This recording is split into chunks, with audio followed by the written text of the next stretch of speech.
नमस्कार, आप देख रहे हैं इंडिया तक और मैं हूं आपके साथ मानवी ठाकुर। भागलपुर जिले में बिहार में विधानसभा चुनाव की तारीखों की घोषणा हो गई है। चुनाव इस बार 2 चरणों में होंगे। पहले चरण का मतदान 6 नवंबर को, जबकि दूसरे चरण का मतदान 11 नवंबर को संपन्न होगा। भागलपुर जिले के 7 विधानसभा क्षेत्रों में दूसरे चरण यानी 11 नवंबर को मतदान होगा। मुख्य निर्वाचन आयोग द्वारा चुनाव की घोषणा के साथ ही पूरे राज्य में आदर्श आचार संहिता आज से लागू कर दी गई है। इसी क्रम में भागलपुर के जिलाधिकारी डॉक्टर नवल किशोर चौधरी ने प्रेस वार्ता कर बताया कि अब से जिले में भी आचार संहिता प्रभावी हो गई है। उन्होंने कहा कि निष्पक्ष एवं शांतिपूर्ण मतदान को लेकर सभी आवश्यक तैयारियां शुरू कर दी गई हैं। जिलाधिकारी ने बताया कि इस बार भागलपुर जिले के 7 विधानसभा क्षेत्रों के लिए कुल 5 डिस्पैच सेंटर बनाए जाएंगे। इसके अलावा प्रत्येक 1200 मतदाताओं पर एक मतदान केंद्र की व्यवस्था की गई है। जिलाधिकारी ने बताया कि इस बार के चुनाव में ईवीएम पर प्रत्याशियों के रंगीन फोटो लगाए जाएंगे, जिससे मतदाताओं को पहचान में आसानी हो पाएगी। वहीं 100% मतदान केंद्रों पर वेबकास्टिंग की व्यवस्था रहेगी ताकि चुनाव प्रक्रिया की पूरी निगरानी की जा सके। प्रेस वार्ता में उप विकास आयुक्त प्रदीप कुमार सिंह, वरीय पुलिस अधीक्षक हृदयकांत, उप निर्वाचन अधिकारी श्वेता कुमारी भी मौजूद रहे। भागलपुर से अंकित कुमार की रिपोर्ट है। उस पर 48 घंटे के अंदर में से हटा लेना है। और जो किसी निजी संपत्ति पे यदि कहीं कोई यदि हमारे किसी एजेंसी ने लगाया है उसको भी हम लोग 72 घंटे के अंदर कर लेंगे। और इससे संबंधित सूचना सभी राजनीतिक दलों के प्रतिनिधियों को भी दिया जा चुका है। अभी जो नवाचार होगा तो नवाचार में इस बार हम लोग पहले तो अब ऐसा वक्त आ गया है कि कोई भी व्यक्ति बिना मोबाइल के है नहीं हर व्यक्ति, और मोबाइल को रखने में खास करके चुनाव के दिन में कई बार असुविधा होती है। तो हम लोगों ने 10 ऐसे पॉकेट बनाए हैं कि बारी बारी से कोई आए तो ऑफ करके वहाँ रखते हैं, एक जगह पे हम लोग जमा भी करा लेंगे और उसको ठीक करेंगे। दूसरी बहुत बड़ी सुविधा जो कमीशन का निर्देश पे हुआ है कि पहले वोटर की संख्या 1400 पे भी हम लोग वोट कराते थे मतदान केंद्र पे। इस बार कमीशन का स्पष्ट निर्देश था कि किसी भी बूथ पे 1200 से अधिक वोटर नहीं होना चाहिए। इसी आलोक में हमने सभी बूथ को ब्रेकअप भी किया है। अब आपका अगला सवाल हो सकता है कि किसी का कौन किस बूथ पे ये पता कैसे चलेगा। तो ये वोटर हेल्पलाइन ऐप है या ECI के वेबसाइट पे, इलेक्शन कमीशन ऑफ इंडिया के वेबसाइट पे eci.gov.in पे भी जाके आप अपना जैसे डालेंगे जो वोटर ID कार्ड का नंबर डालेंगे, सीरियल नंबर, तो बता देगा कि आपका बूथ कहाँ पे। तो इससे लोगों को बहुत बड़ी सुविधा होगी। और सर्च मोड में कमीशन ने निर्णय लिया कि सर्च मोड में इसको हमेशा रखेंगे ताकि आम जनों को सुविधा हो। इसके अतिरिक्त भी हम लोग इस बार वोटर इन्फॉर्मेशन स्लिप पिछली बार भी बांटे थे घर घर जा करके, और इस बार भी हम लोगों ने निर्णय लिया है कि वोटर इन्फॉर्मेशन स्लिप हर घर, हर व्यक्ति को, हर वोटर को हम लोग देंगे ताकि उन्हें कोई दिक्कत नहीं हो। जो मतदान केंद्र के 100 मीटर के दायरे के बाहर अभ्यर्थी जो कैंडिडेट है अपना बूथ बनवा सकते हैं, उसका भी साइज फिक्स है। उस जो कमीशन ने एक्सेप्ट किया हुआ है उसी साइज के हिसाब से बना सकता है, लेकिन 100 मीटर के अंदर में नहीं।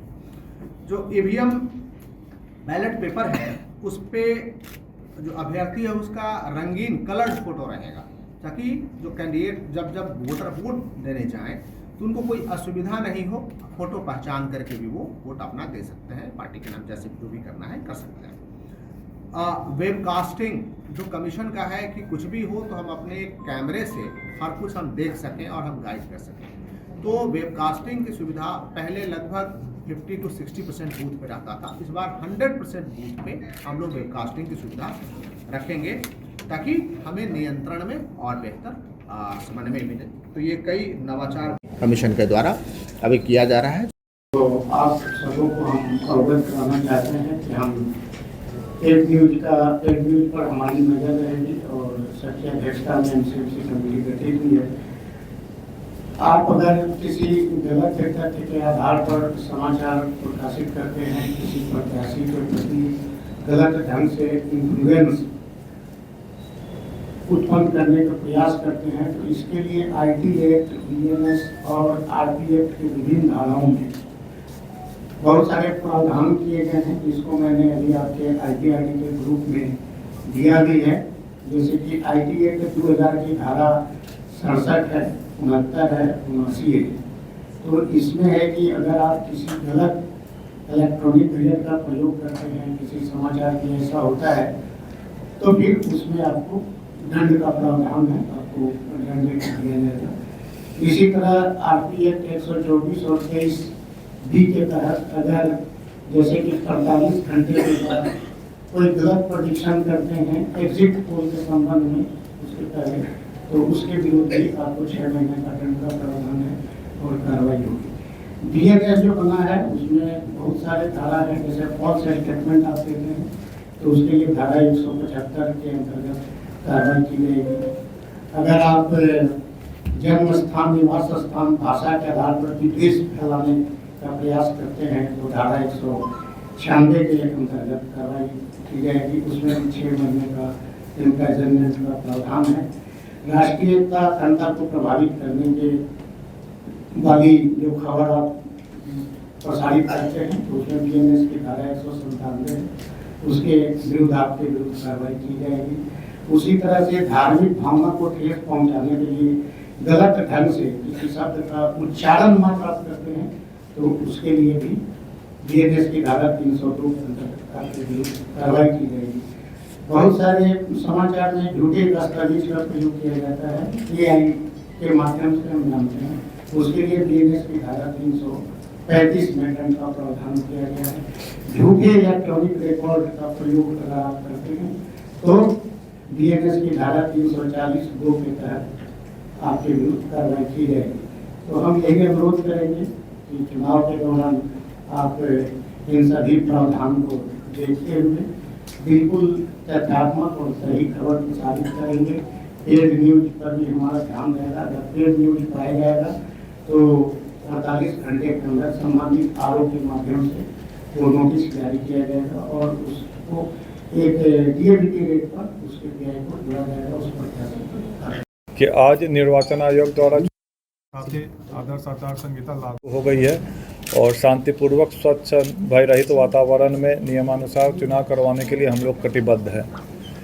शांतिपूर्वक चुनाव हो इसके लिए हम लोगों ने 18,000 से ज़्यादा व्यक्तियों पर निरोधात्मक कार्रवाई की है। CCA 3 का भी प्रस्ताव जो था 108 से ज़्यादा लोगों पे भेजा गया है और वो अपराधकर्मी अभी अलग अलग थाना क्षेत्र में अपनी हाजिरी लगा रहे हैं। इसके अलावा आज सभी थाना क्षेत्र में फ्लैग मार्च निकाला गया है। मुख्यालय स्तर से हम लोगों को पर्याप्त संख्या में पारा मिलिट्री फोर्स मिली थी जिनका आगमन कल ही हो गया था और वो लोग ड्यूटी पे लग चुके हैं। इसके अलावा वल्नरेबल एरिया की मैपिंग करनी है। जो भी लोग वोटरों को दबाव दे सकते हैं या प्रलोभन दे सकते हैं उन लोगों को चिन्हित करके हम लोग कार्रवाई करेंगे।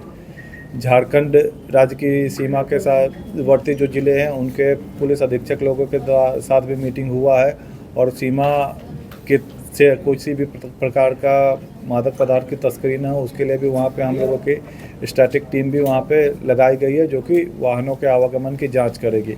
इसके अलावा मानक के अनुरूप जो भी फ्लाइंग स्क्वाड हो गए, स्टैटिक सर्वेलेंस टीम है, उन सब का भी गठन किया गया है और आज से वो सभी लोग एक्शन में आ गए हैं।